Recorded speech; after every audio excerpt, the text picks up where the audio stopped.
He's about to answer questions from the travelling media pack. Let's take you live to Canada now. It's been a very productive day here at the G7, and I want to firstly thank Mark Carney, the Prime Minister of Canada, for the generous invitation for Australia to participate in the G7, the second time that I've been able to participate. As the world is watching the developments in the Middle East, it is our collective responsibility to work together to uphold and defend security and economic prosperity, and the G7 brings together major economies and democratic countries. This morning I met German Chancellor Merz.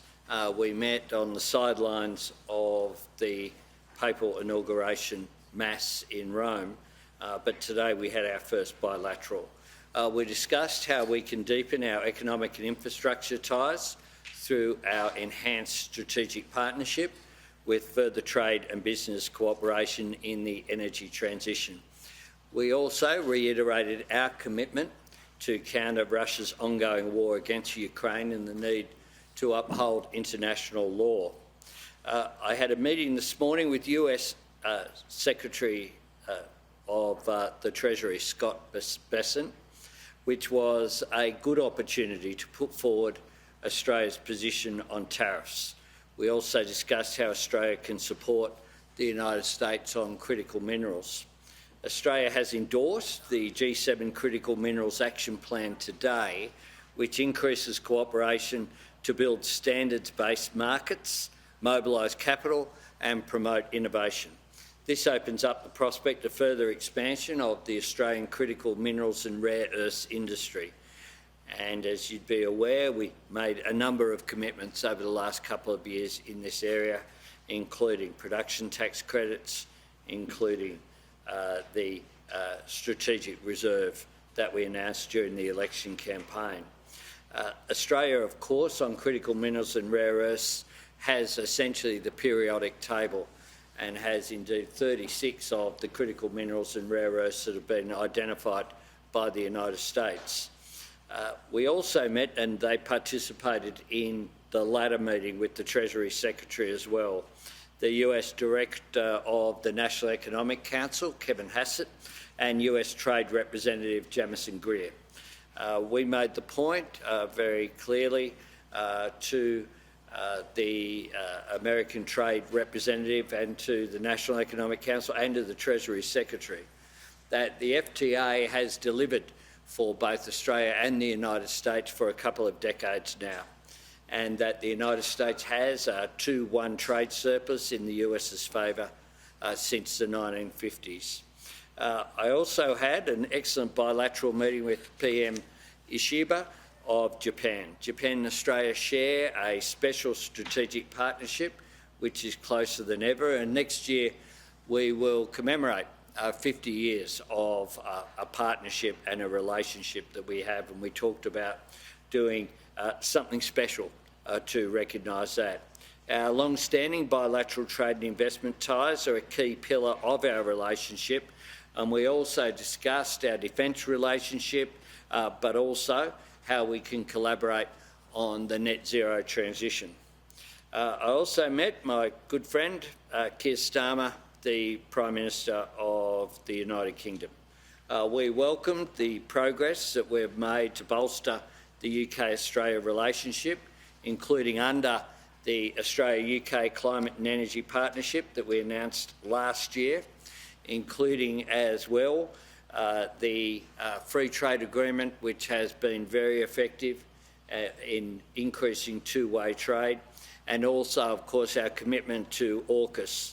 And we talked about Stephen Lovegrove's report, which is welcomed, and we discussed continuing to work together on both AUKUS Pillar 1 and AUKUS Pillar 2.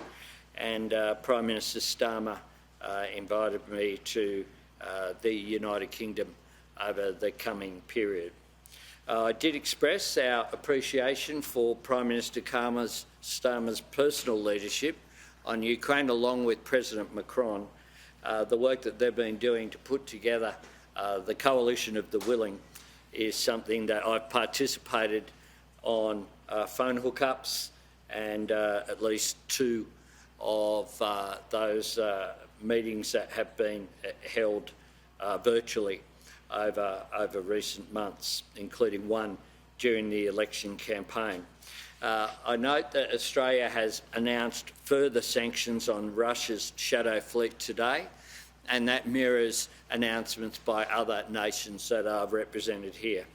The G7 session on energy security was an important opportunity to outline Australia's energy transition plans, our commitment to climate action and our role as a trusted supplier of energy and critical minerals.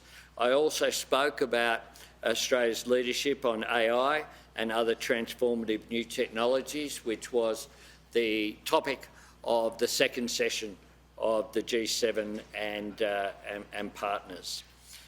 We held trilateral discussions with President von der Leyen of the European Commission and President Costa of the European Council. And I'm pleased to announce today that we will commence negotiations on a security and defence partnership with the European Union. We see this as an important framework for our current and future cooperation in areas like defence industry, cyber and counter-terrorism, and we will have our respective ministers progress that over coming weeks, but we hope to conclude those discussions pretty quickly. In addition to that, over the day I had discussions with President Macron of France, Prime Minister Modi of India, Prime Minister Ramaphosa of South Africa, Prime Minister Sheinbaum of Mexico, Prime Minister Meloni of Italy, as well as saying g'day to a whole bunch of other people during the day. There's a real opportunity for Australia to engage with a range of partners. We're a trading nation, and a theme that we had in all of those discussions was, of course, the support for free and fair trade, as well as the support for economic growth at a time which has been turbulent across a range of areas.